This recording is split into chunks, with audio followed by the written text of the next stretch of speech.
The healing art of yoga goes back thousands of years in India, but over the past 3 decades, it's become a billion-dollar industry in the U.S. Yoga guru Bal Mukund Singh is proud of the Indian export, but when he hears that some asanas or postures have been copywritten by Indians who've moved to the U.S., Singh gets, well, forgive me, tied up in knots.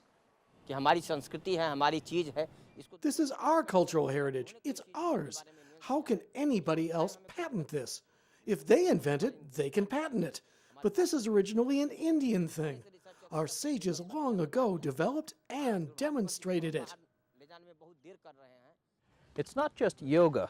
In 1997, a Texas company got a patent on basmati rice, which meant that it would get a royalty payment when anyone else sold rice by that name. The Indian government filed 50,000 pages of evidence to show that basmati rice grown in India for centuries was essentially the same stuff. The U.S. Patent and Trademark Office finally revoked the basmati patent in 2001. India's markets are filled with herbs and plants that over the centuries have been concocted into remedies for almost every ailment. It's a medicine chest that Dr. Vinod Kumar Gupta says is raided all the time by companies and individuals in the West.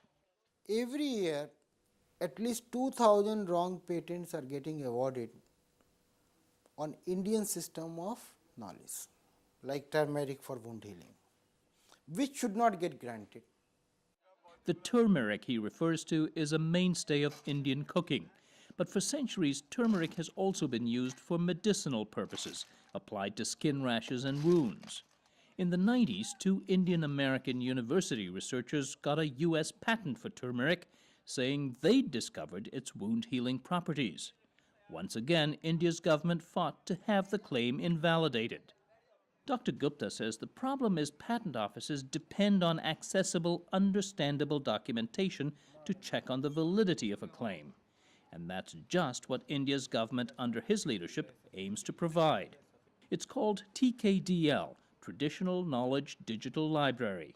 The ambitious project began in 2002 and is transferring 5,000 years of ancient texts onto a digital database in Hindi, English, and eventually French, Spanish, and Japanese. Dozens of scholars spend their day poring over photocopies of ancient manuscripts. They'll eventually catalog architecture, music, and the arts. But the first task is formidable enough: medical knowledge. There are 3 main healing traditions reflecting India's varied history and geography. There is Unani, a system begun in ancient Greece, developed later by Arabs, and brought to India by traders and rulers. Unani texts can be in Persian, Urdu, or Arabic, all sharing the same script. Nearby are desks for Siddha, a medical science developed in South India. These texts are in Tamil. Another book from Ayurveda is Gadnikra, that means curing the diseases. On the other side is Ayurveda, in the ancient language of Sanskrit. Tens of thousands of drug formulations or ingredients are buried in verse, says Dr. Jaya Saklani Kala. Earlier, what the teachers or acharyas used to do was they used to transfer the knowledge orally. So it was put into verse form so that the students could remember. Easily memorize them. Later on, it was penned down.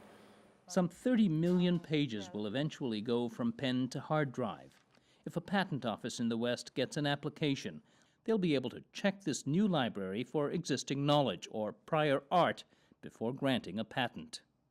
Through the route of TKDL, now which we are giving access to the patent offices, several patent offices we are in dialogue with, instead of stealing, we want to have a system when both collaborate with each other.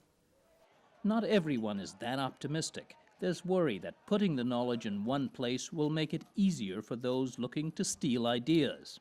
And when there is a false patent claim, poor countries simply won't have the means to challenge it, says Devinder Sharma, an activist on biotechnology issues.